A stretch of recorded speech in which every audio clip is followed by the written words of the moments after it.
আমি যে জায়গায় আছি সেটা একটু দেখাই সংক্ষেপে। এটা হচ্ছে মিরপুর যে বোটানিক্যাল গার্ডেন আছে, এই বোটানিক্যাল গার্ডেনের বটতলা যেটাকে বলে, এটা হচ্ছে সেই জায়গা। এখানে তামান্না ফ্যামিলি পার্ক আছে, একটা রিসোর্ট আছে এবং একটি নেভারল্যান্ড পার্ক আছে। তামান্না ফ্যামিলি পার্কটা খুবই পরিচিত জায়গা। এখানে এই যে গাছগুলো দেখতে পাচ্ছেন, এগুলো সব হচ্ছে গিয়ে ন্যাশনাল বোটানিক্যাল গার্ডেনের গাছ, এবং এই পাশটা হচ্ছে গিয়ে জাতীয় চিড়িয়াখানার গাছ।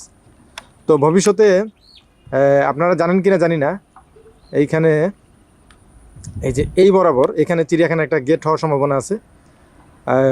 আমরা যতদূর জানি অচিরেই এখানে তারেক জিয়া সাহেব আসবেন চিড়িয়াখানার, এই যে একটা মেগা প্রকল্প আসতেছে চিড়িয়াখানার, এটার জন্য। তো বেরিবাদের এই অংশে এখানে চিড়িয়াখানার গেট হওয়ার সম্ভাবনা আছে। এখান থেকে উত্তরা খুব বেশি একটা দূরবর্তী জায়গা না। আবার প্রস্তাবিত যে ব্রিজের যে 60 ফিট, এই 60 ফিট থেকে এই জায়গার দূরত্ব হচ্ছে প্রায় 1.5 কিলোমিটার আর কি, রাস্তার দূরত্ব। তো আশা করি ইনশাল্লাহ ভিডিওটা দেখতে পাচ্ছেন, এই যে মিরপুর বেরিবাদ, তো দেখবেন ইনশাল্লাহ। আসসালামু আলাইকুম। নিজের সম্পদ ইউটিউব চ্যানেলে সবাইকে স্বাগতম। আশা করি সবাই ভালো আছেন। কাউন্দিয়া ব্রিজের কাজ শুরু হওয়ার পরে সাধারণত জমির খোঁজ পাওয়া অত্যন্ত দুষ্কর হয়ে গেছে।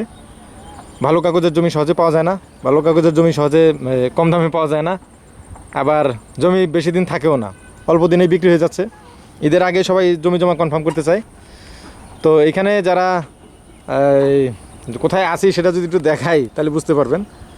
আমি আছি চটবাড়ির যে বটতলা মসজিদটা আছে, এই মসজিদ বরাবর এই পাশে। এখান দিয়ে দেখা যায় না, তারপরও বলি, এই পাশটাই হচ্ছে কি আপনার এই যে রাইড দেখা যাচ্ছে ভিতরে, এই যে এটা হচ্ছে গিয়া তামান্না ওয়ার্ল্ড ফ্যামিলি পার্ক। এই পাশে নেভারল্যান্ড, যেটা এই যে নদীর ধারে, এই যে এটা হচ্ছে নেভারল্যান্ড। এখানে একটা রিসোর্ট আছে। তো মোটামুটি এখানে 3টা বেড়ানোর মতো স্পট আর কি। ভবিষ্যতে তাহলে আপনারা যখন এখানে ইনভেস্টমেন্ট করবেন, অবশ্যই আপনাদেরকে মাথায় রাখতে হবে আপনাদের পাশে কিন্তু এরকম একটা ইনভেস্টমেন্ট অপরচুনিটি আছে, পার্ক বা বিনোদন কেন্দ্র হিসেবে। তো বিনোদন কেন্দ্র যদি কেউ ভবিষ্যতে ইনভেস্ট করে রাখতে চান, এটার জন্য এটা পারফেক্ট জমি। এখানে কত শতাংশ জমি আছে, জমির দাম কেমন, এটা শুধুমাত্র হোয়াটসঅ্যাপে পাবেন।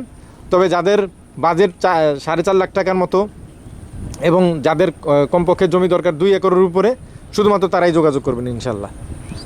তো অনেকে বলেন আমি নাকি দাম বলি না। তো আমি সাধারণত কমেন্টে কোনো উত্তর করি না, আমাদের ইউটিউব চ্যানেলের কোনো কমেন্টে আমি উত্তর করি না। তারপর হচ্ছে দ্বিতীয় কথা হচ্ছে যে আমি হোয়াটসঅ্যাপ ছাড়া সাধারণত কারোর সাথে জমির বিষয়ে কথা বলি না।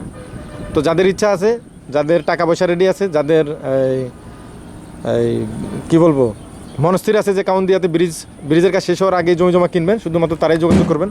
আমি প্রস্তাবিত ব্রিজের যে লোকেশন আছে, এই ব্রিজের লোকেশন থেকে প্রায় 1.5 কিলোমিটার উত্তর দিকে চলে আসছি।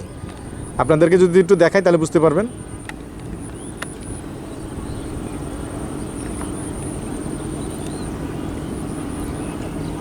এই যে ক্রেনের দেখা যাচ্ছে, এই যে টিন দিয়ে বেড়া দেওয়া, এইটা হচ্ছে যে ব্রিজের প্রস্তাবিত কাউন্দিয়া ব্রিজের লোকেশন। আমি ওখান থেকে 1.5 কিলোমিটার উত্তর দিকে আছি।